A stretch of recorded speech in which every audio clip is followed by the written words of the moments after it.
McNagel is back. Segment 2 of the show. Eric and Jordan here with you, talking about television, movies, streaming updates, all the things you need to know about. Sorry. Eating some Stromboli chips from hers. Yep. Fantastic.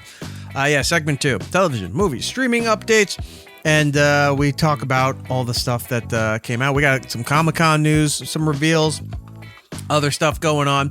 But as we do, we talk about things that we have been watching and consuming and listening to. Jordan, what have you been doing? So I've been revisiting a show that I remember really enjoying. It's only had 3 seasons. It was maybe 10 years ago at this point. I was rewatching The Following, Kevin Bacon. It's about a serial killer who gets a cult following, and it's one of those types of shows. So I've been doing that while I'm building Optimus Prime or whatever. You know what would be a good movie name? Cult 40 Following?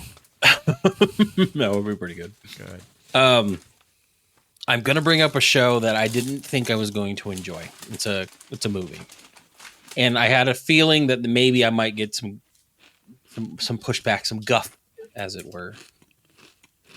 I watched a cartoon on Netflix that is right now number 2 on Netflix behind Happy Gilmore 2. And it's called K-Pop Demon Hunter. I've seen the graphic for it. It's had no interest or wanting to really know what it was. good. Like it's a good movie. Like I didn't think I would like it. The problem with it is also accompanied with a soundtrack that's really catchy, like K-pop type music. Not usually my thing. My kids were into it, so I ended up watching it with them. And I got to tell you, the songs are catchy. Like I've been humming the 2 or 3 of them throughout this entire week. Right. The animation's good. The story is really fun. A lot of big name actors lending voices to some of these characters. I mean, it's a good show. It was a good movie. Like I was very surprised by this. Okay. And I didn't want to like it. I kept pushing. My kids wanted to let's rewatch it. And I'm like, I don't want to watch it. I finally sat down and... Is it all subtitles? No, it's in English. Oh, okay. Yeah. Yeah. I need dinner, so now I'm eating these chips. Blame Jordan for it. Yeah, blame me. So yeah, if you want a cartoon to just get a couple earworm songs stuck in your head, K-Pop Demon Hunter. I really did enjoy it. Every song is Gangnam Style throughout the whole show. Just so it's you just know. the whole thing. It's like European Vacation, not European Vacation, Euro Trip. It's just the same song, but different interpretations throughout the episodes. Scotty doesn't know, just everywhere. It's the basic premise is that there's a all-female K-pop band, but the reason they were banned is that they hunt demons and they have to close this rift. And then there's this boy band that comes out and they're demons. And it's like a song battle. And it's there's a love interest and there's some really Ken Jeong does a voice in it. A lot of Asian actors did a lot of voiceover for this. It's actually really fun. So if you want something fun to watch, wouldn't say no to that. We both watched Happy Gilmore 2. Very funny, surprisingly funny, especially since it's been 30 years since the original came out. I was a little iffy at first, but then it became one of those things where it's okay, the story was thin but fun. I found myself wanting to know what the next cameo was going to be because they had everybody who was everybody was in this movie. And I really enjoyed it. I had a good time with it. It's not going to change my life, but it's just more Happy Gilmore. Casey in the chat referencing your K-pop Demon Hunter says, I love that Jordan loves the same movies as my 11-year-old daughter. Mm-hmm. Yeah, but now I'm going to say the word soda pop and it's going to be stuck in your head. Casey. Anyway. I loved Happy Gilmore too. It's not the best movie in the world. No. But it's silly, it's stupid, it's fun. I enjoyed it. There was some a couple little minor twists to it that I found amusing. Yeah. I also forgot that first 10 minutes of it. I forgot that they shot most of the movie right around where I live. Mm-hmm. So one of the golf courses is right near me that they shot most of the movie at. A bunch of different grocery stores. scenes and street scenes and fronts and buildings or whatever. There's a the main building. It looks like a castle that he walks into and he sees all the statues of the gold jacket winners. It's that grandiose place that it's almost like the Masters, but they don't call it the Masters. I forgot what the building was called, but it's a chateau that's near here that's for catering and parties and things like that. It looks fantastic. It looks amazing. Mm-hmm. And I'm watching there. There's a scene. I got to pull the screenshot from it. Remember a while ago on my Instagram, I think like a week or so ago, I passed these colorful Lamborghinis. Yes, I remember seeing it on one of your stories or something. Right. So let me see if I can get it right up there. Right there. Mm-hmm. Right. And I said, I just passed a black, a purple, and now a teal Lamborghini. And the only reason my photo looks, kind of crappy like that is because I'm driving past and I'm trying to get my phone to the camera thing and I'm hitting it like this while I'm paying attention to driving. And that's the best shot that I got. Because I said, why are all of these here? I saw them in Happy Gilmore. There's a scene where they pull up somewhere and there they are right front and center in the parking lot in front of the building. I think it was at the Gold Jacket dinner. Those Lamborghinis were right there. So I'm like, oh, somebody in the area owns these Lamborghinis. They used it in the movie. And that movie was shot like a year or two ago. It's been done for a little over a year. So just by, the fates would have it, I passed these Lamborghinis. I'm like, why are these Lamborghinis in my town? And then you see that they're in the movie. So that was a nice little Easter egg for myself. I thoroughly enjoyed the movie. His oldest son is a professional wrestler, not in the movie, but in real life. They call him MJF. He's in AEW. Okay. He was fantastic as the oldest son. When that car wouldn't start and they were beating on it, Happy starts punching the roof of the car, so all the kids come out and they start beating the car. Then Steve Buscemi comes across the street, starts beating the car, and then Adam goes, "What are you doing? Why are you hitting my car?" And then the big guy that comes over goes, "Why are you punching my dad's car?" That's MJF, right? He's like, "This is a family affair." And then they're like, "Get him!" And Happy's just like, "Yeah, chase him, get him." And the daughter's like, "What is going on?" Like those moments, I loved that they're all that insane. At the drop of a hat, they're ready to start fighting and throwing like a hockey fight. They throw the gloves down and they start swinging at each other. Well, they even mentioned in the early parts where they're like, "Yeah, we decided to get him into hockey," and they were like three little boys. But unfortunately, I think they have more hockey in them than whatever. And they're like, hitting the instructor with the hockey clubs, the golf clubs, and it's just there were things that were really fun about it. And I didn't think I would like Bad Bunny as much as I did as the caddy. I didn't know that was Bad Bunny until later on. Yeah, like I'm watching, I'm like, who's this Borat kind of character? He did look like Borat. And then later on, I'm seeing the credit and I'm like, oh, that was Bad Bunny. Bad Bunny. Well, and like every time something would happen and he didn't know how to react, he would always ask if someone needed a breadstick or something because he was one of the waiters that like Travis Kelce fired. Do you need water? Do you need a breadstick? Yeah. Do you need some water to get you a breadstick? And it was just like little things like that made it really fun. I didn't really like the main antagonist. Like I can care less about the Extreme Golf League. That was kind of dumb.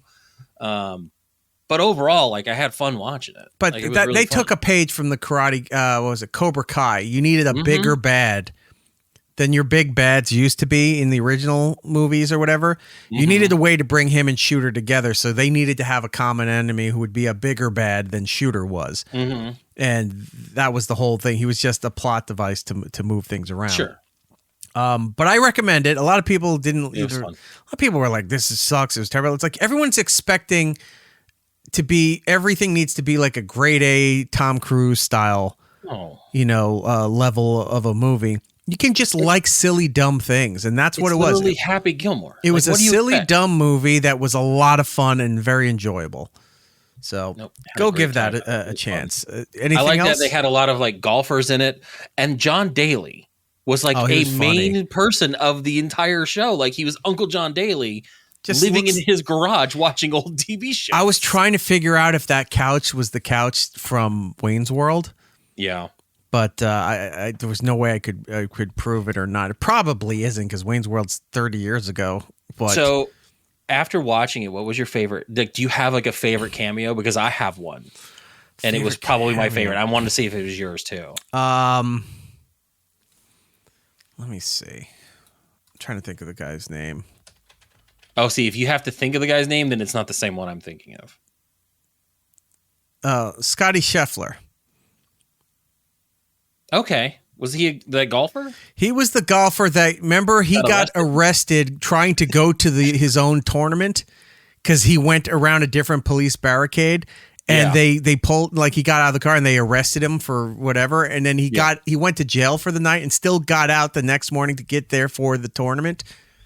There was a lot of that. That ended up punching the guy, and then he got arrested anyway. Before the tournament even started, yeah. And then he in jail, he's acting like the guy running the prison. He's yelling at some of the other tough guys in the prison. He's like, "We're not changing the channel, or we're not doing this now." Right. I thought he was hilarious in that. My favorite cameo. Wait, let me guess. Oh, never mind. You just said it. Sorry. Yeah, sorry. It's Eminem as the son of the guy. Most people didn't like him. The first one. I thought it was fucking hilarious. No, the guy going jackass. Yeah, the guy from Happy Gilmore who kept saying jackass. He was from SCTV. Yeah. Joe. What was his name? Joe Flaherty? I think you're right. Let me look. Yeah. He was from, I knew him from SCTV. So did I. But anyway, the jackass guy. And Eminem playing his son and then getting ripped apart by alligators and what have you. Was kind of fun. It was Joe Flaherty, and Tom even said it there in the chat too, so proof. The movie was great. Go watch it. It's not that long. It's like an hour 45, so perfect length for it. Anything else that you watched? And then the other thing I watched that you watched, Fantastic Four. We both saw that in the theater. Right. I enjoyed it. There's some minor issues I had with some things in there, but it wasn't enough to ruin the movie for it or be like the problems I had with Captain America 4. There was a lot of problems in that thing there, and they misused the Red Hulk, and it just that thing was such a train wreck. Loved Thunderbolts, but apparently it didn't make the budget, so everyone thinks it's a failure. But the movie was good. You can have a good movie and then it not make it enough money. And that happens, but people equated that, well, if it didn't make a certain amount of money, it's not a good movie. That's not the case. Thunderbolts was good. Fantastic Four, I enjoyed. I loved that it was self-contained. I loved that there wasn't a million characters also in there. It was the core four, them having a kid, Galactus, Silver Surfer, and then they brought in Mole Man just to move some smaller stories along. But he wasn't an interruption. He didn't disrupt the storyline or other things from there. He was very minor just to move a few other things along. There was a great scene, and I wish they do this more going forward. They're on the balcony of the Baxter building, and they see some kind of like police drones going through the streets. And I don't know if it was Johnny or Thing that goes, drones, police. What? Yeah. And he's like, oh. He's like, you working with the cops now? You're working with the cops now? And he's like, well, they hired me to do some whatever because, nobody has this kind of flying technology except Reed Richards. Mm-hmm. But he's pointing out street level villain territory. Like if you look at the there was something a long time ago, they had a map of New York and it laid out the areas of where all the street villains and street level heroes are, like Hell's Kitchen, the most famous for Daredevil, Kingpin, Punisher, downtown for Spider-Man. They map all those things out. He was just doing that, and he goes, "Oh no, the Wizard's over here, and then Red Dragon is over here." Or what was Malkovich's? Was it Red Dragon? Red Ghost. Red Ghost is over in that area, and like he's pointing out areas of the city, bringing them into the fold, but they're not there to clutter up the experience and the story that's going on. There was a technique that they had where Reed's showing Johnny the new suits that he's been asking for. and they're standing in front of the helmet with the visor down, and you see their reflections, but you do not see the camera. Where the camera should be in there. They did a great job, and it doesn't look awkward. Like, oh, that was a camera. They green screened something. It was a very good job of having the camera there and getting rid of the whole thing and not having the reflection in it. So I enjoyed that. I love the fact that it was still an analog world. There was very little that was digital in that. Yeah, because it's set in like a weird, like almost futuristic 60s. Right. So everything felt very old, but also kind of like they were flying cars. They had the very cool like spaceship. They did that bit where like kind of like in Star Wars where you go into space and then you had to link up with something else to go into warp. Right. Like, you know, there was things about it that were actually really cool. So, yeah, Fantastic Four was worth. I don't want to give any more out right now. No, I don't want to. Week, so people, you know, everything I told you is so minor; it doesn't really affect anything. For the stories, but Galactus looked amazing. I kind of want to see, like, so I've been seeing a lot of reports that people who go see it in the theater, like we did, normal screen, the IMAX version, good. Yeah, but the IMAX version, you see way more Galactus, and the city looks bigger, and I'm just like.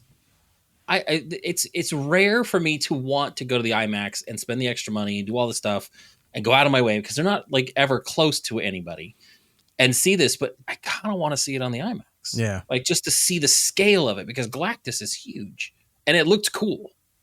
Like almost very comic book accurate.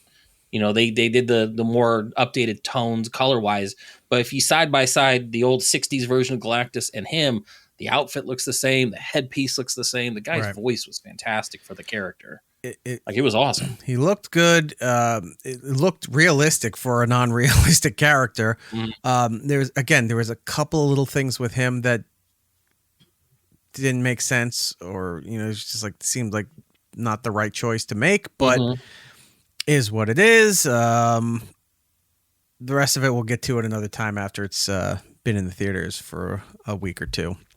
More than where we currently at. So yeah, Fantastic Four, definitely worth seeing. Mid-credit scene, there's 2 credit scenes, mid and end. You can skip the end. It's not important for any means. It does nothing. It's a huge waste of time. Like I told you, I think that one should have been flip-flop. Like put that one in the middle, be like, haha, that's neat, but then keep you in your seats to wait for that last one. Right. Once that mid-credit scene happens, you're like, holy crap. And then you're like, well, that's it. I don't need it anymore. Like the other stuff was pointless. Chris Subdivisions in the chat there saying, I'm going to see Tron Ares in IMAX. I refuse to see it any other way. I can imagine probably going being like a $50 ticket. Last I went for Legacy. Chris, you got to work on your typos, my friend. Legacy, it's like $35. I got to admit, the Tron Ares trailer does look great. I still don't know if it's enough for me to want to go to the theater to see it. I'm definitely going to go see it. The last Tron movie came out. It was one of the only movies that I specifically wanted to see in 3D. Like I've seen 3D movies and it's like, okay, I'll go check it out. That one I wanted to see. If they're going to do this in 3D, I kind of would like to see it. Just the way the colors would come out and pop. I love Tron. I've loved it since the original. I'm very much looking forward to this. I'm still worried about Jared Leto's character, but the rest of it looks if he's really just because he from the trailer, he's a clone AI, so all the AI soldiers have his face. If that's all he's being used for and he's not really speaking or doing anything, then that's fine. Yeah, we'll see. His best role, Mad Hatter. Or whatever, the Hat Monster, whatever the guy's name was from Haunted Mansion. Ghost. This is the Hatbox Ghost. Mad Hatter's Alice in Wonderland. And that is Johnny true. Depp. I know. I couldn't all think white people look the same to Eric. They do. When they wear a giant stovepipe hat, then they're all, the same person to me. So I watched that. Happy Gilmore. Oh, and I finished Sandman Season 2, Part 2. I enjoyed it. I need to watch it. Little interesting choice for the way that it ended. Well, like we know, I don't think it was supposed to end. Yeah. Wasn't the way I would have ended it, but it was an ending. And then the news that we got that they're open to doing a season 3 now, despite the Neil Gaiman nonsense. Well, not nonsense, but situation. And they're not doing that further for Good Omens. There's a 3rd part coming out, and that's it. That's done. I would be excited to see more Sandman. Yeah. Yeah, because a lot of the other characters they developed, his siblings, what have you, were very interesting too. And I'd like to see more about where that goes. Okay, so that's it. Moving on to what's out right now for you to watch and enjoy in theaters. Like Jordan said, The Naked Gun. It's the fourth one. Not labeled the fourth one, but it's a continuation from the first three. Mm-hmm. And it's Frank Drebin's son, who is now in charge or one of the head detectives of Police Squad. I forgot what his thing. I don't think he's in charge because I think CCH Pounder is his like the chief, like the typical like loudmouth in charge type. Okay, so, looks funny. Anyway, go watch that. Bad Guys 2 in theaters and Together. I don't remember what Bad Guys 2 is. It's a cartoon based off a children's book series about like these criminal animals that end up turning straight and kind of trying to be good guys.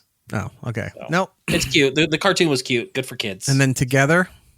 It's like an indie horror movie where this couple has been together way too long in their marriage. They go out and go out to the country to live for a little while, and something happens. And from what I can tell, they start fusing. Like it's like a body horror type of movie, but it's Alison Brie is the main character, and then her husband, the other Franco kid.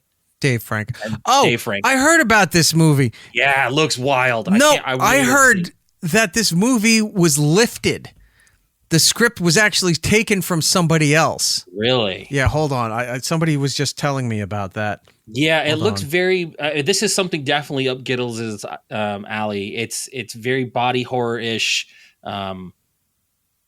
I can't wait to see it, but that's a bummer if it's like just straight up lifted from somebody else. Apparently, yes, somebody else has the copyright to it, but they just kind of lifted it. And from what was seen online, there was typos and mistakes or whatever in the original script that were still in the script that they used for this movie. Yeah, hold on. Here it is. We were talking about copywriting scripts. If somebody I know just finished writing a script and I said you should copyright it because they have people who actually want to take a look at it. I was like, that's cool. They said, well, I was told if I date it and watermark it, that's good enough. I'm like, no, that's not. That's just if you put it online that it's yours. It doesn't prevent people from stealing your shit. Get it copywritten. They wrote, Dave Franco and Alison Brie completely plagiarized their new movie, and the original was definitely copyrighted. They even copied the mistakes from the original. Ooh. You can find it online. I'm going to do a deep dive and try to find that out. Okay. So, yeah, that's that's a bummer. Yeah. So, that's what I was told. Okay. I didn't go much further than that. But anyway, over on HBO Max, Final Destination Bloodlines and Mark Maron's newest special, Panicked, which I saw a clip on social media, and it was him talking about what if Trump doesn't leave, and he's not even getting mad. And he's just like, well, what if he doesn't leave? And then the way he's going at it, this one was kind of funny. He goes, well, what do we do? He's not leaving. Right? Like, it's not trying to get angry to force him out. He's whatever. He's taking the more pacifist route. And he's like, so what do we do now? Wait, that guy's not leaving either. Like he's coming. What's our choices here? He's leaning more neurotic than he was, super angry liberal kind of thing, which I thought was a funnier take for a comic to do. So I saw that clip. I definitely want to go check that out. I know Mark's not for everybody, but I've actually enjoyed a lot of Mark's stuff. So I'll go look. Over on Paramount Plus, like we said, episode 2 of South Park's new season 27 is available for you to watch. Also, Dexter Resurrection episode 4. I've heard actually really good things, like that weird Showtime one where he was like up in the Alaska or something. That was not great. This, from what I hear, is actually really good. So I'm gonna watch those. I loved Dexter up until that last season. Last season sucked. That thing with the hurricane and the bad CGI and him riding off into the boat with a boat. Oh, everything was terrible. It ruined everything for me. Over on Disney Plus and Hulu, The Wonderful Weird World of Gumball. It's a cartoon series that actually ended a couple years ago, and they just brought it back, and it's really funny. Okay. It's a funny show. Fair enough. Chief of War is available on Apple TV Plus. Amazon Prime has War of the Worlds. Ice Cube. Wait, what? Ice Cube did a remake, a new interpretation of War of the Worlds, but this one is told entirely from his perspective of watching like security cam footage on a computer monitor. So like he's seeing like it's like watching found footage of the shit that goes on. The alien invasion of War in the Worlds? Yeah. Yeah. Looks weird. I love heard War of the things, Worlds, but I'm going to watch it. I might have to watch that. Yeah. So I love the original movie, right? Because it was a black and white movie. Then they colorized the movie, and I watched that. I read the book, and then sometime in the 80s, they made a television series called War of the Worlds, and it was god awful. I didn't hate the Tom Cruise, Steven Spielberg movie. It wasn't bad. There was some good stuff in there. It wasn't what I was expecting, but it wasn't bad. I would love to see Ice Cube in War of the Worlds, like they do it from the Black Experience, is what I'm hoping. Don't they all die first, real quick, and then that's it? I don't know. It's a 5-minute movie. Yeah, the black guys in the red shirts from Star Trek, they're the first to go. Right? All right, so I'm actually going to watch that this weekend, along with over on Peacock, Twisted Metal Season 2. Yeah, 3 episodes out right now. I almost watched the first episode earlier today, and then I got sidetracked, and I was like, well, I'm going to save it. So I think I'm going to watch them right after we do the show. I'm going to watch the 3 episodes that are out. Right. I love the first season. That was way out of left field for me to actually enjoy it as much as I did. Chris, it's not called War of the Worlds 3 Medea. That would be funny, though. A lot of aliens over there. You know what? I actually might. Yeah. I watch those reaction videos when it's usually a black guy or a black guy and girl reacting to white culture stuff, where they watch Weird Al videos or the first thing of Nirvana or something. Yeah, or they'll listen to like metal songs. Something involving like Led Zeppelin. Yeah, those kind of things where they're getting the white experience for the first time. And then you get, there's people on there that are watching black culture stuff for the first time. I would love to see a genre film where it's the black experience to other, like Independence Day is happening. So we're not following Will Smith and Jeff Goldblum and what the government is doing. Whatever. Let's see the black experience, like from down south or in South Central LA or Philadelphia or something like that. What are the black people doing while all this is going on? I would love to see that. And not like in a goofy, negative kind of way, but if they did a full authentic experience of like, there's just, hanging around in the streets in West Philadelphia and all of a sudden and you just see the fucking ship come over, like how they all fucking react. I would love to do that. All kinds of stuff. All kinds of stuff. LA's Volcano, the Tommy Lee Jones movie. Tommy Lee Jones. Yeah, do the same movie from a different perspective. Remember, they were going to do this, or at least so we thought, with Cloverfield. Yeah. There's a guy that TJ Miller, while he's got the camera, runs into another guy with a camera. And see his side of things. And there was supposed to be another Cloverfield movie, same event, but see that side of everything going on. Cool. That would be kind of cool. I would love to see that. It's like, what are some of the popular blockbuster movies, whatever. Okay, let's see the black experience from that while that stuff is going on. That would be cool. I think it'd be really cool. Have to be probably more like disaster movies type situation. Oh yeah, 2012. Yeah. Again, most started in LA. I think the movie started in LA, right? When he's driving the limo as the earth's cracking behind him. Oh God, yeah, and he's jumping over. Ugh. Yeah. Do that. I hated that movie. Yeah, and while everybody's over in the Himalayas where they're trying to get into the big Ark cruise ships before the ocean's covering the mountains, whatever. Let's see West Coast. California, Mexico, down through Central America. Let's see how they're all reacting to this stuff's going on. I mean, that'd be fun. There's money. There's money to be made. Chris saying, I would watch a black version of like Naked Gun because I love the Friday movies. You can make Ice Cube do that shit. You could. I don't think he would, but you could. Chris Subdivision saying, MFG, guys. Volcano. Wait, so it's a different perspective. The guy who's trying to save the neighborhood that was getting arrested would be a white guy? That wouldn't work. I don't remember that one. I remember the ending where everyone's covered in ash and the little kid goes, "They all look the same." And it was like this big allegory of like, oh, we're all the same people underneath. And I just wanted to punch his dumb cross. Burning alive as volcanic embers go shooting through the city side. We're like, oh, there goes Anne Heche again.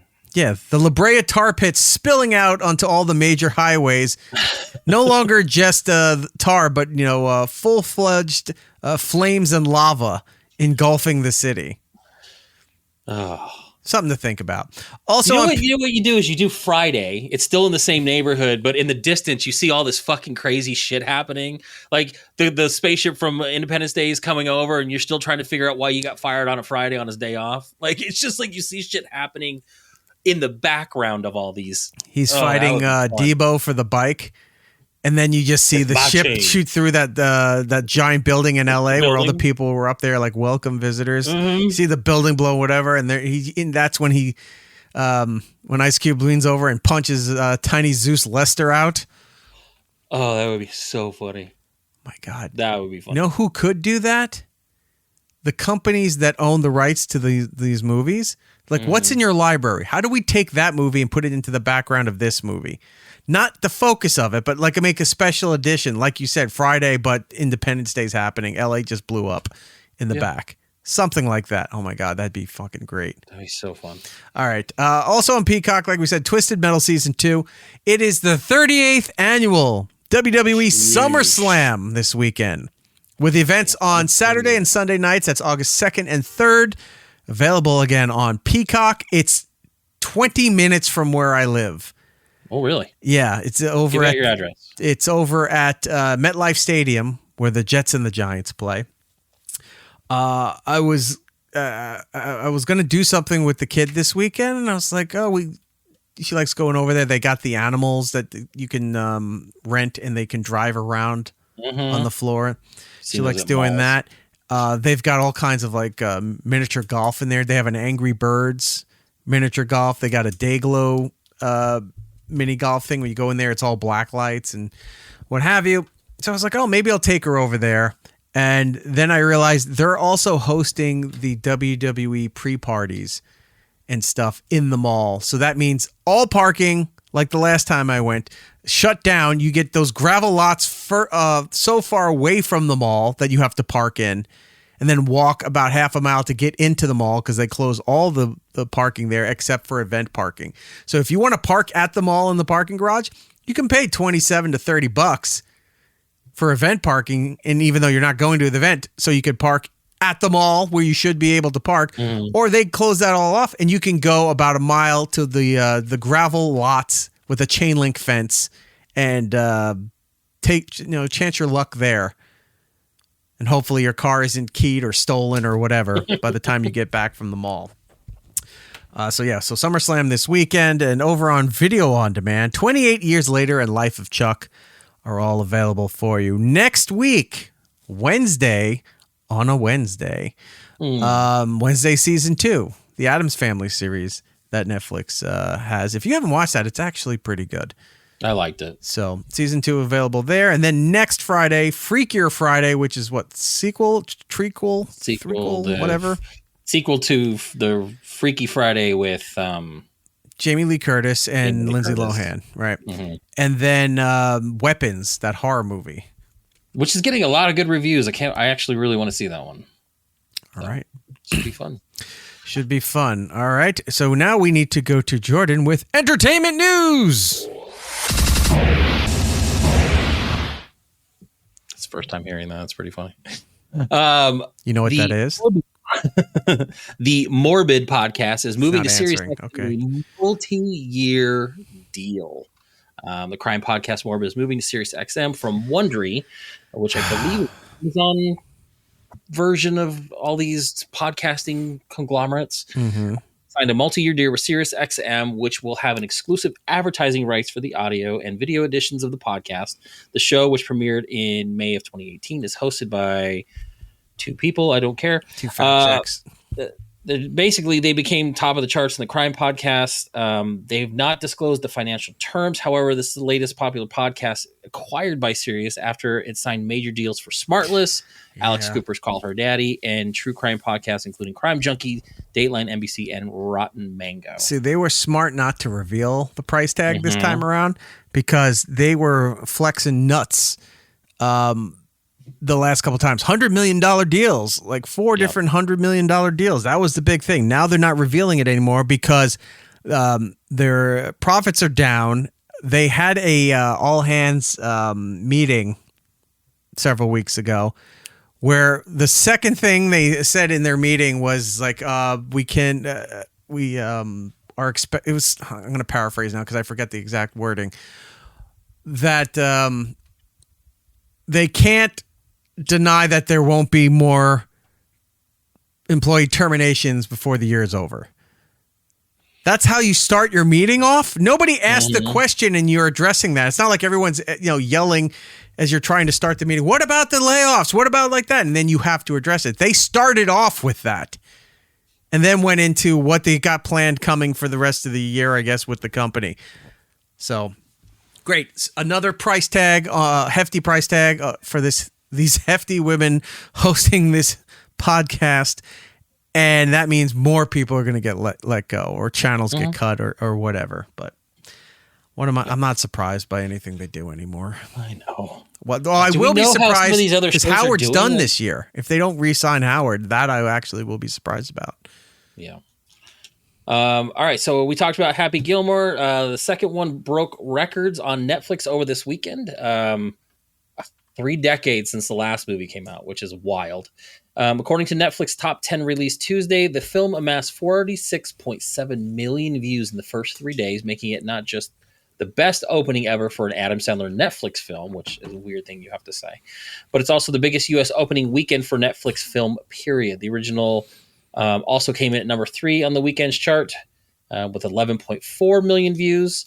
Sequel made an impact on the social media front, trending all weekend on X with engagement propelled by celebrity support that included Adam Sandler, Travis Kelce, golf stars Rory McIlroy, Scotty Scheffler, Post Malone, Guy Fieri, who I forgot was in that movie. It also benefited from the rare social media support from Taylor Swift, who gave a shout out to the film because Travis Kelce is in it.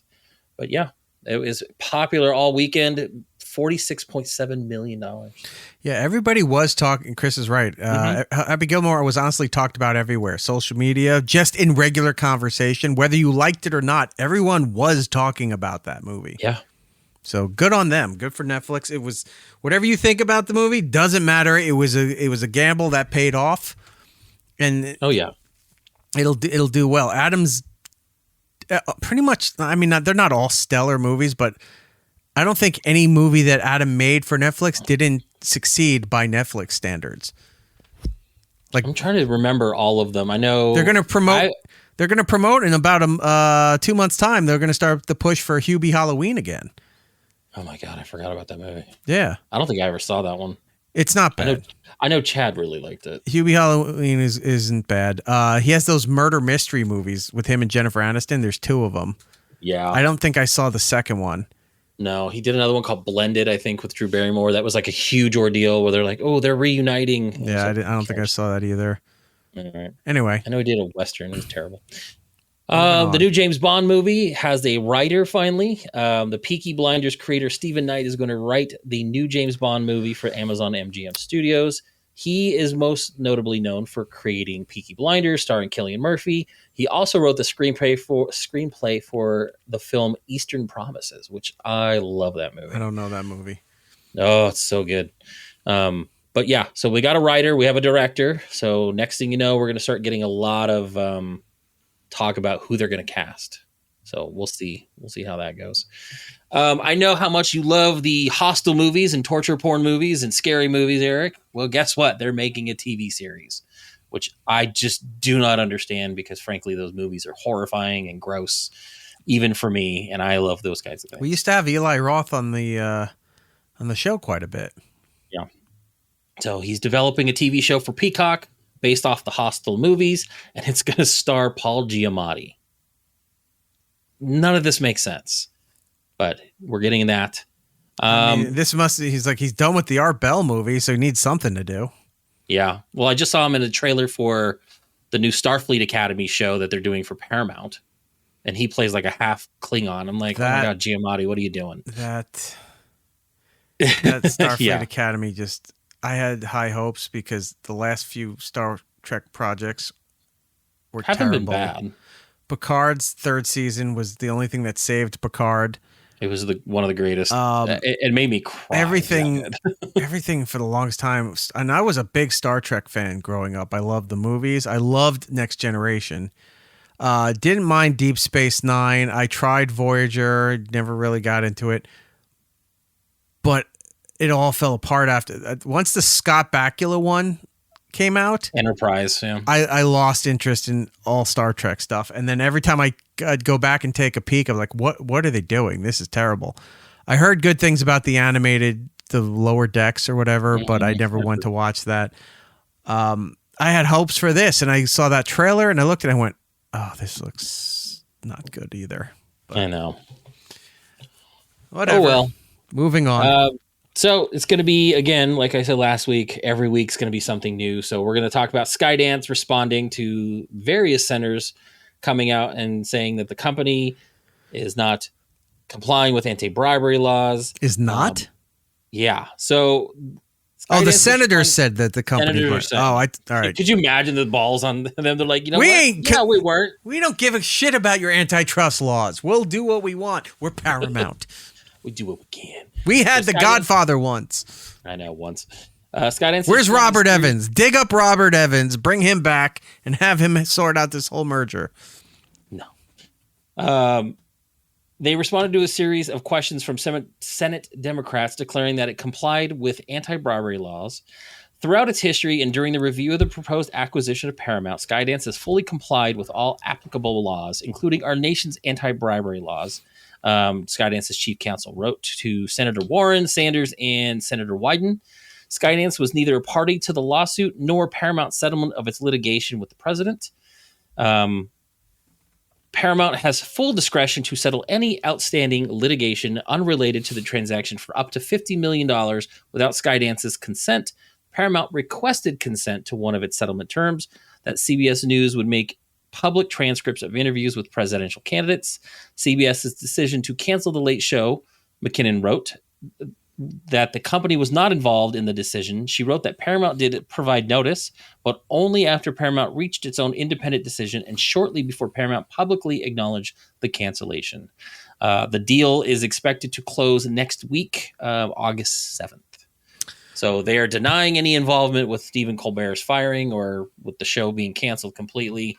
And they are very adamant that they're complying with all the laws, especially with people calling for an investigation that they had paid off the president with this lawsuit to be able to get his administration to go ahead and approve this merger. So, Gittles had sent me over because everyone's still talking about Colbert and everyone's rallying to support Colbert, except those protests that were outside of the Late Show and the ones in L.A., where there was barely 20 people that showed up for all of this stuff here.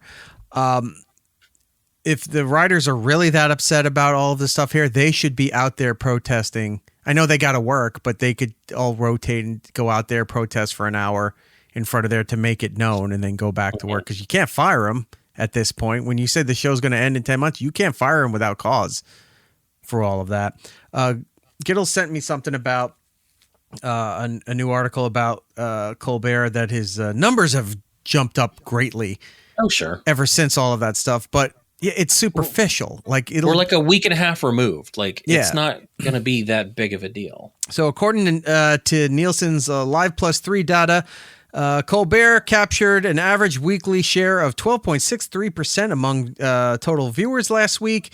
His first full week of shows since CBS announced the cancellation of The Late Show. The highest weekly share the Late Show with Stephen Colbert has posted in its entire run dating back to 2015. That's not good. It's not like... No, that's not something to brag about. That's not something to brag about at all. Colbert also logged his best ratings in over 2 years with an average 3.059 million total viewers tuning in each night last week, more than his two 11:35 network competitors combined. The Late Show numbers were even stronger in the advertiser coveted 18 to 49 demo. Now, before I get into the rest of this here, when people are saying he was number one, why did they fire him? Well, being number one and only having 2 million viewers still doesn't mean anything. That's bad.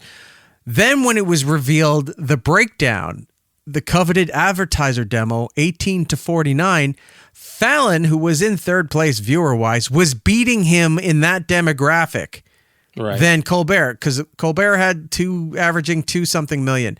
He had barely 250,000 people in the 18 to 49 demographic watching it. That means people 55 and older were the ones watching Colbert. And advertisers don't give a shit about that. Fallon, even though he had like 1.3, 1.5, whatever, over 1 million of that was the 18 to 49 demographic, which I'll put it this way. In New York, for the longest time, Scott and Todd was a morning show. They were on for 23 years. Rarely high up in the top 10, if in the top 10. And you would wonder, like, they've been around forever. They're legends. People know of them, know the show. If they're not, their ratings aren't that high, why are they still being paid what they do? Why are they still on? Because they were outbilling most of the other shows. So even though the ratings weren't there, they were making a ton of money from advertisers. And Scott and Todd had blue chip advertisers where a lot of shows didn't. They had Toyota, they had McDonald's, they had Coca-Cola, like they had all of those things. So if your show's making a ton of money and the ratings are not beating whoever's number one, but they're not making number one's not making number one money, it doesn't matter if you got the ratings, the money's not coming in. Same thing was happening here with Colbert. Fallon was making all the money, and Fallon has the younger audience, again, from all of his digital stuff. I'll bring it back to here. The Late Show's numbers were even stronger in the advertisers coveted 18 to 49 demo, where Colbert weekly average jumped 64%. That's not, I mean, that looks impressive, but that tells you really how bad it was. From the previous week, drawing the largest audience of any show in late night. That's still just, big fish in a small pond. Right. The week's top-rated episode aired Monday with nearly 3.3 million viewers tuned in to see all right, the rest of that doesn't matter. But that's the thing. This is just a temporary bump right now. He's got 10 more months. Yeah, he's got 10 more months. If he can maintain this, then fantastic. CBS was completely wrong. But he's not good. Yeah, and I'm saying that you're doing it right now in the middle of the summer when people, even by traditional television standards and viewing patterns, the summer was the worst. That's why they had reruns. That's why Carson had guest hosts. That's why whatever. Because people weren't really watching TV in the summer because they were going out and doing things. When the fall came back around, kids are in school. People are back at work full time, maybe 5 days a week. You're at home at night. You're not going out during the week, so you're there to be a captive audience for what's on TV. Even by those old standards, right? Summer was never a good time for anything. No. You're getting people watching right now because of the news cycle, but give it a couple more weeks when summer's about to end, when everybody's racing to do everything they can at the beach, travel, lake, whatever. Then after Labor Day, when school kicks in for the rest of the country, when people are back to their jobs without summer schedules anymore, see if those numbers are still there. If they are, then we're wrong. If not, then we're telling you this is a flash in the pan kind of thing. I don't know. I don't have anything vested in this. Maybe CBS is right. Or Paramount was right. They look at it and go, this whole thing, 200 people, staff for this show. Colbert's salary is $20 million. We're not making the money back that we're investing into this. No. It's like any TV show that gets canceled. People love it. They go out there, protest, whatever.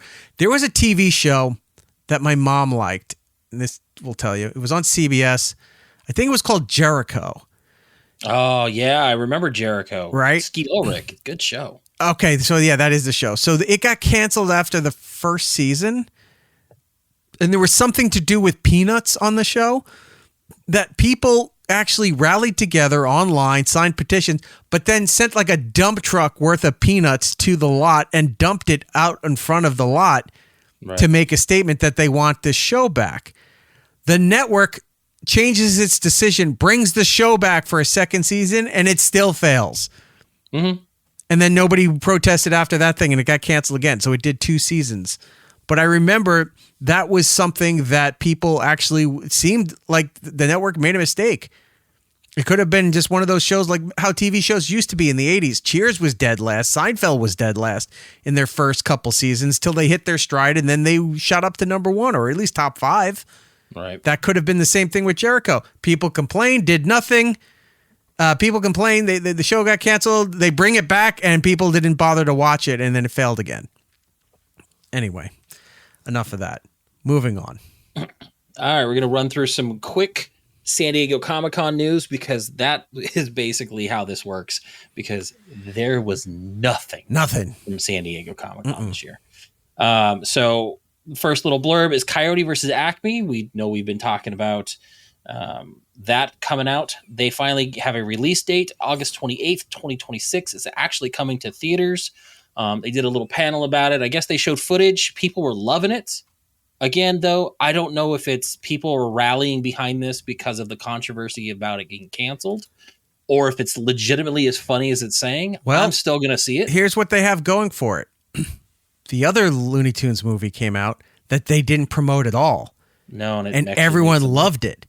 Yeah. And it did well. So this is another Looney Tunes movie. They're, at least the fan base is hoping this is another movie that the studio probably got wrong. And we're going to, we want this released, and now they're doing it, hoping that they'll get another surprise like they did with the last Looney Tunes movie. What was it called? The Daffy Duck Porky Pig movie. Oh, The Day the Earth Blew Up. Yeah. So we'll see. I'll look forward to it. If it goes on HBO Max, I'll definitely watch it. Yeah. Also coming out in 2026, Phineas and Ferb, a show that was done, I think, in 2015. I think came back in June for a 10-episode run, is coming back with more episodes in 2026. Huge presence at all the Disney theme parks. I think there's a Phineas and Ferb like interactive thing at Disney World at Epcot where kids can like sign up to go after the platypus and do all this stuff like all around. I've never seen the show ever. I should watch it. The Star Wars episodes I watched, which are fun. They were funny. They were really funny. It just was never my thing, and my kids never got into it. So. We talked about Sandman season 3. Like Eric said, it's possible that it could happen. Alan Heinberg, the showrunner, revealed to Variety that he does have plans for a season 3 at one point if they would actually move forward. So he's got plans. I think once everything kind of blows over, it might come to fruition. I think this last 2 seasons, this little split that they did in July was actually popular. So we'll see. Speaking of weird spinoffs that I didn't see coming, Rick and Morty spinoff, President Curtis, starring Keith David, who I love. You want to talk about a show that fell off the face of the earth after the Justin Roiland stuff? Yeah, nobody's talking about that show at all. Nothing. Like you heard, they're coming back, and then nothing. Nobody's talked about it. There's no quips. There's no song parodies. There's nothing. And now they're going to do a spinoff to a show that's pretty much dead in the water. Yeah. So Rick and Morty is going to expand its universe. They picked up a new comedy called President Curtis. The news was announced Friday during the show's Comic-Con panel, which included a surprise appearance by Keith David. Rick and Morty executive producers Dan Harmon and James Siciliano are behind the series, which sees David reprising his longtime role in the show as President Andre Curtis. Stephanie Beatrice from Brooklyn Nine-Nine, who is also in Twisted Metal. And Jim Rash from Community also star. I hear that actress every day, Stephanie Beatrice, because my kid because you watch Encanto. Loves Encanto and the soundtrack and singing the song. Yeah. She's no, great in Encanto. She's fantastic. But I never knew anything of her outside of Brooklyn Nine-Nine. And then when I see that she's in Encanto and they did that live performance that you can see on at the Hollywood Bowl on Disney Plus, I'm like, that's the same lady? Wow. Had no idea. I liked, she was very surprising in Twisted Metal because the only thing I really did know her from was Brooklyn Nine-Nine. So to see her kind of different in that was actually really good. So more Rick and Morty. I don't know if it's going to do well, but we'll see. Jamie Lee Curtis is going to star in a Murder, She Wrote reboot. She's confirmed that her reboot movie, it's not going to be a show, is in the works while she was doing press for Freakier Friday. She goes, "Oh, it's happening. We're taking a minute away, but I'm very excited. It's tamping down my enthusiasm until we start shooting. I have a couple of other things to hustle, and then we'll get to enjoy that work." She's basically going to take on the role of Jessica Fletcher, the crime writer turned detective that was played by Angela Lansbury in the original series. That's a series that I don't think I ever, like, I know we talk about shows in the 80s that we grew up watching. I don't think I ever got into Murder, She Wrote. No. Like, I may have caught an episode here and there. My parents didn't watch it, but my grandparents did, so that's how I knew of it. It was like Matlock. Remember how big Matlock was? But your parents didn't watch that. That's the running gag in The Simpsons too. Only the old people loved Matlock. Matlock, and the Matlock Expressway that wasn't finished, so that your cars drive off into the neighborhood and people's houses. What I need is for them to make a Father Dowling Mysteries movie, and I'd be okay. Do you ever remember that one? Who doesn't love Tom Bosley? Love Father Dowling Mysteries. So yes, we're gonna get a Murder, She Wrote movie. Which sounds weird, but okay. The other thing at Comic-Con happened. This is near and dear to my heart. Lego created a huge display at San Diego Comic-Con. Basically, everybody at Comic-Con wants to have a nice booth that puts on a display. We talked about the popcorn buckets and things like that. This year, Lego put together, and I got pictures for this one, a complete massive model of San Diego Comic-Con. It's got the convention center, the show floor, all the cosplayers and more. It was built with over 200,000 bricks, took over 1,500 hours to design and build, and was populated by over 8,000 minifigures, the little characters. And nobody really showed up. This is all Lego. Wow. So this is the convention center. So you got all those. Looks amazing. Get in. It's great, yeah. And then you've got this one right here, a little wider shot. It's massive. Like, it's pretty. They've got the light train right there across the street past the palm trees. Yeah, this little blurry area to your left is the hotel that we all stayed at for the radio stuff last year. And then look at that. Just massive amount of like little characters in there. That's supposed to be the Comic-Con floor? Yeah, that's the floor. So it's like all the little booths, and you can see a little Minecraft character right in there somewhere. Dude, people make, I mean, goof on Legos all you want, but we'll never do that. Go ahead. No, but I'm saying, like, no, people do. They're like, oh, your Legos, whatever. I get it to an extent where it's like the older people thinking like, oh, you play with toys. Oh, grown men don't play with video games. Fuck off. We invented video games growing up. Lego, when done right, is a very creative and artistic way of doing anything. It's an art form. It's a toy, but it's also an art. No, put it back. I was admiring that. It's an art form, and the work, and it's not like you can just build it like, oh, this kind of looks or whatever. I mean, they map this out. There's architecture, like I don't know what they're using now, but like CAD, computer-aided design. Oh my God, CAD. I forgot about CAD. I used to know how to like do it. I mean, I had to learn it in the 90s too. We teach you CAD, and then you had that special printer that sounded like the dot matrix printer, printing it out over graph paper. Yeah. But you know, they're going through architectural programs to design this. There was like a week or so before this, somebody built to scale New York City in Minecraft. Yes, a 1-to-1 scale. Same probably design. You know, like, all right, a block is this. You know, here are the dimensions for a block. Here's what the actual item is. How do we make all of that stuff? It seems like insanity. But I'm very impressed and in fact in awe of this. Where's the other one? I want to see that one there. Like, I'm in awe of that. Like, they had to make custom shapes to fit this. Like, to get the curved glass like that. Like the Oh no, they make those pieces. Oh, they do? Like, none of this is custom. These are existing pieces that exist within Lego's set parameters of pieces. Like, Lego only has X amount of pieces that they've ever put out. So they have custom made, like they don't custom make a lot of things. I didn't know that. Like, some things are printed weird. But yeah, it's very impressive, the amount of stuff that they did. There was another picture, and I don't think I loaded it, which I definitely will find it. There is like a little spot where you could see that they, in brick, made the little archway into there for the gas lab district and stuff like that. So like they built out. Did you say gas lap district? No, lap dance. Gas lamp. Gassy district. lap district. Gross. Worst show title ever.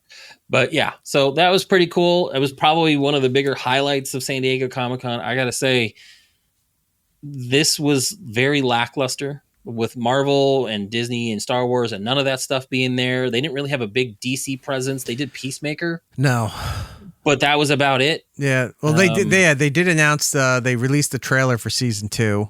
Which looks fun. It does look fun. And Peacemaker is coming out August 21st on HBO Max. Mm-hmm. They released, what else did they, Beavis and Butthead's new season 3 of the new show. Because they did an animators panel. Like they had Matt and Trey, they had Mike Judge. Yeah. And there was one or two others that I'm forgetting now, but they were all there. Matt and Trey did a bit. I thought it was really funny. They were talking, and then they talked about the trailer they released for this new season, and everyone's like, "Oh, why aren't we going to see this in the show?" Or they were like, "Do you really think we plan ahead for any of this shit?" Like, they're doing it the week of. Anything that they made for that trailer was just for that trailer. You're not going to see any of that. I forgot about that trailer till I saw that panel and they brought it up. I forgot about that trailer, and I'm like, oh my God, that's right. Butters was working for the people who direct the planes. Why am I spacing on their title? Oh, the TSA, or not the TSA, but like the air traffic control. Air traffic control. Like he was one of the heads of air traffic control. And every other scene from you see something there was a plane hitting another plane and exploding, and Butters going, oh geez, like that. And you just like, what is going on in this season? Just constant airplane crashes. And they reveal that none of that's in the season. They just were throwing shit together, and that was their trailer.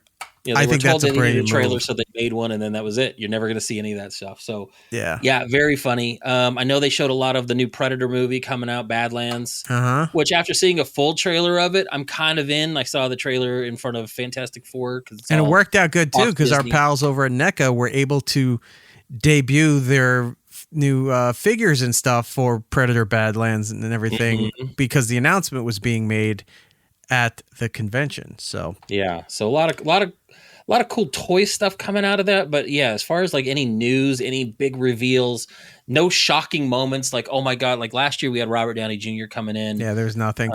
But there was really not much. I will point out that at the end of August 29th through the 31st is D23. So that could be where you get your Marvels, your Star Wars, all your Disney announcements at the Disney convention, which actually where it should be. Yeah, I feel like we're going to see some of the Ahsoka season 2 stuff coming out. I don't know if they're really filming anything else right now, so that's probably what we'll see that. But we'll see. But yeah, nothing too crazy this one. Chris Subdivision saying Predator died to me once Danny Glover was in Predator 2. You know why? Because he was getting too old for this shit. He was getting close. Yeah, but the best part of it was Gary Busey was in the movie. Yeah, he was like 2 days from retirement, and then the Predator had to show up.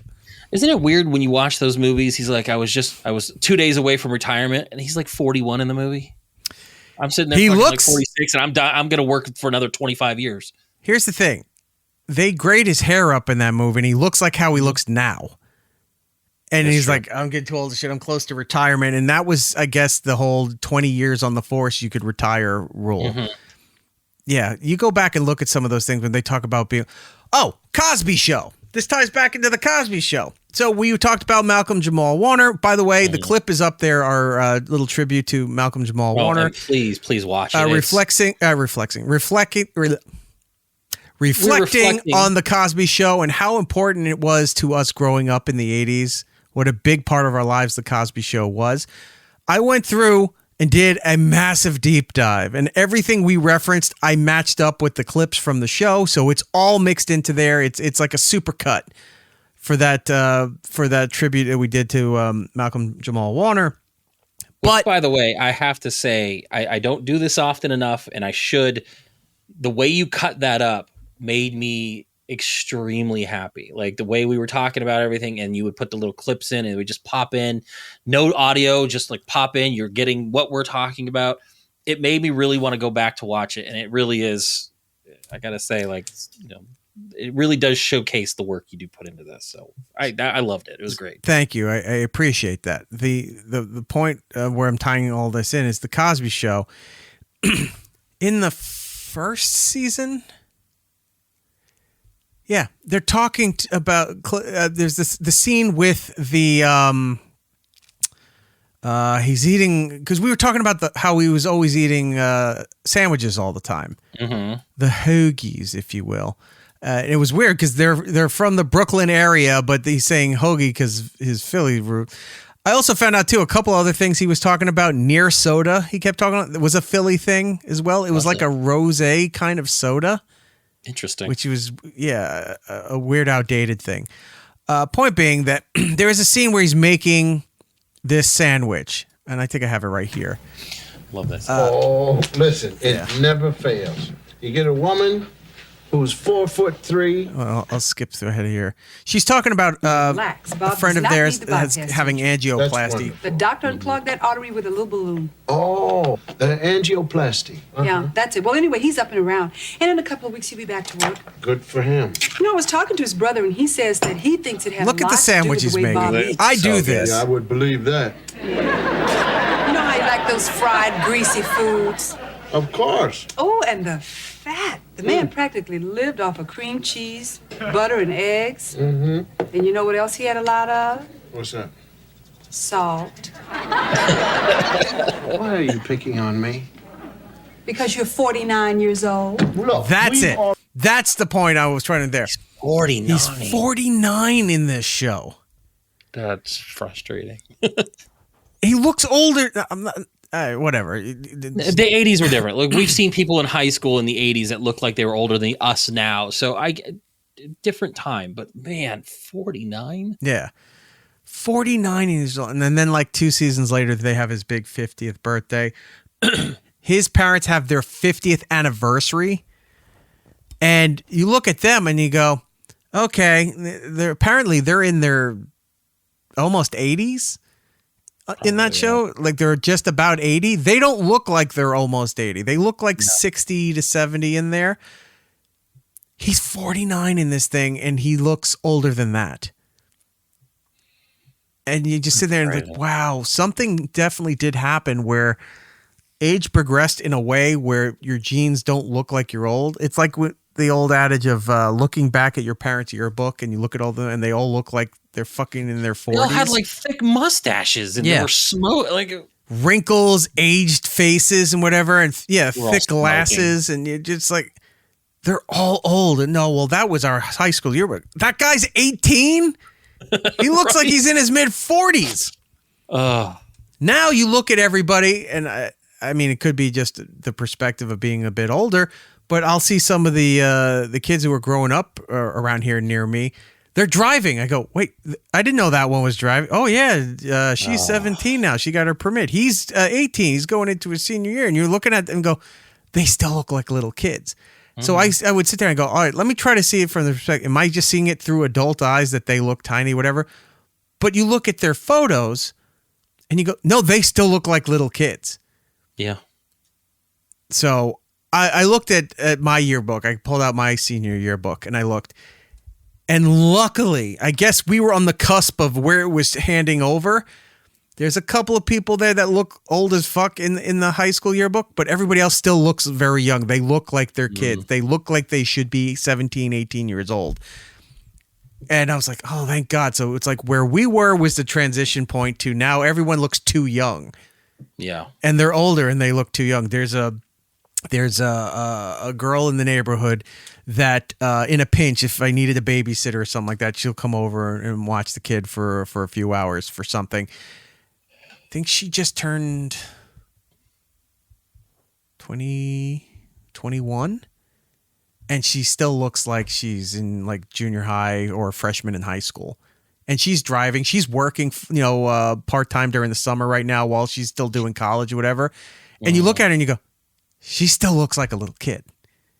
So it's wild. Yeah. But when, like you said, you look back at Danny Glover, he's in his mid 40s and he's too old for this shit. Cosby's 49 in the first season. Right? Of all of this stuff. Age is a cruel mistress, my friend. But yeah, please check out the Malcolm Jamal Warner thing. It's available on our YouTube channel. I timed it up with our discussion of the pickle segment. where I was talking about here, and right. she's talking about that, and right as I went, she opens the jar is when she popped up. Like, thank you for noticing that. I put time and effort into those stupid things That was good. that nobody ever pays attention to. And Gabby in the chat was saying life expectancy was shorter too. Yeah, it's true.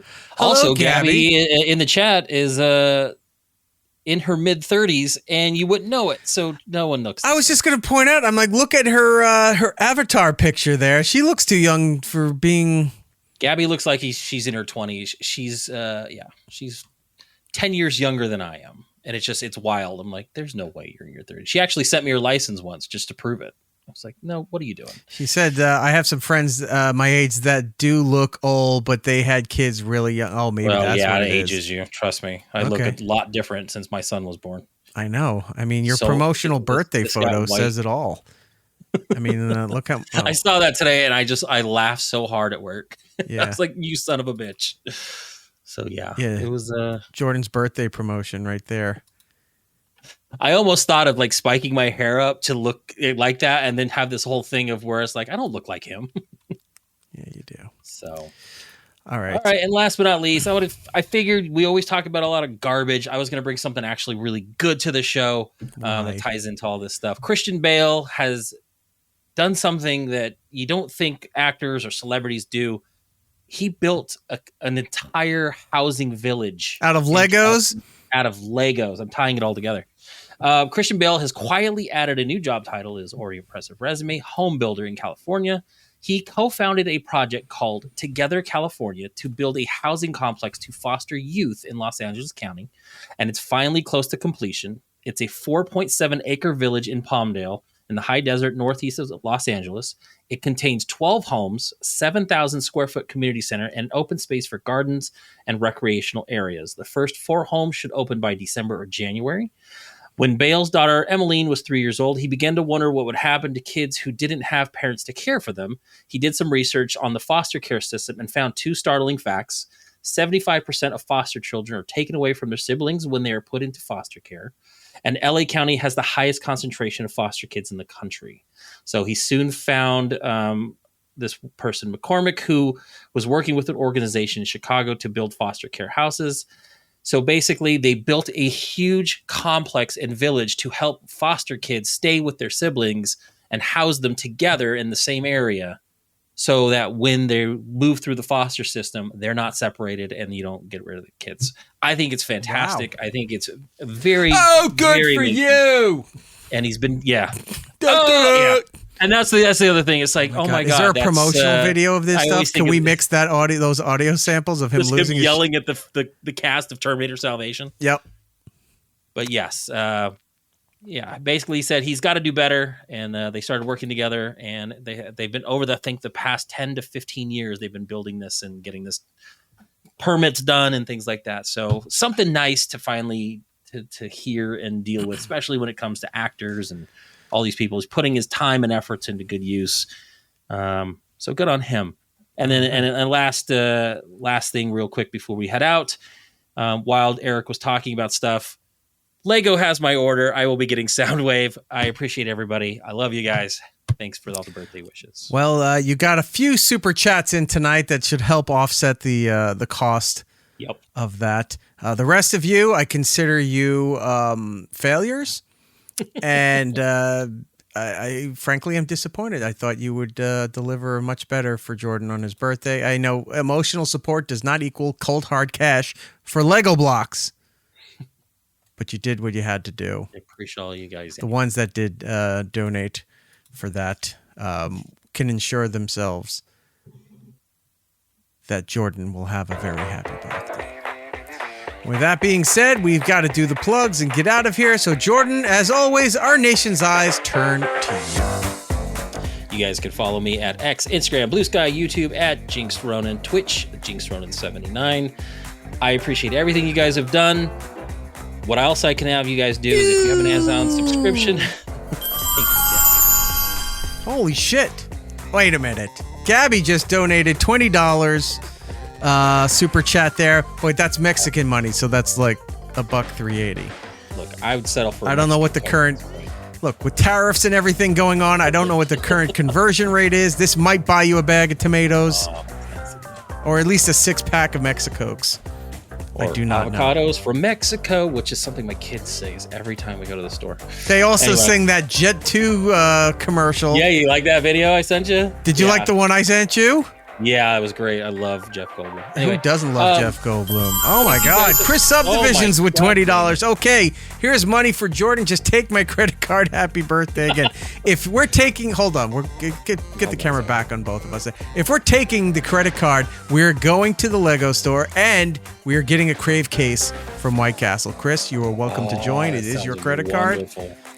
But a White Castle Crave case will be had. And enjoy. Maybe I need to go get that this weekend. Thoroughly. Delicious. Gabby saying, anyway, Feliz cumpleaños. Thank you so much. That means if you guys happy cumpleaños. It's many años. In American. And Chris is there. He goes, whoa, the Crave case is down. Good. This is all working out. This is turning now into a Blues Brothers movie. We'll have to time it so when you guys are getting your Crave case, I'll be getting mine in Arizona, and we can all just be on a Zoom call together. We've got a Crave case, half a tank of gas. We're on a mission from God. We're wearing sunglasses at night. We're on a mission from God. Just sitting there, fucking slider after slider. People throwing bottles at the gates that are in front of us. Awesome. All right, anyway. Well, if you got an Amazon subscription, go over to Amazon. Use it to get our Twitch channel at It's Eric Nagel. The Mission from God. And use a subscription to subscribe to the show for a month. It helps us out, and it doesn't cost you extra. Not like the birthday wishes you guys have been bestowing upon me. All right. For me and for the show, it's Eric Nagel across the board on all the social medias. If you're on the iHeartRadio app, put us in the #1 spot on the presets. It helps us out, or so we're told. Over on Apple and Spotify, if you listen over there, we do appreciate your patronage. But if you could also leave a positive review, that would be very kind of you. It does help out the program.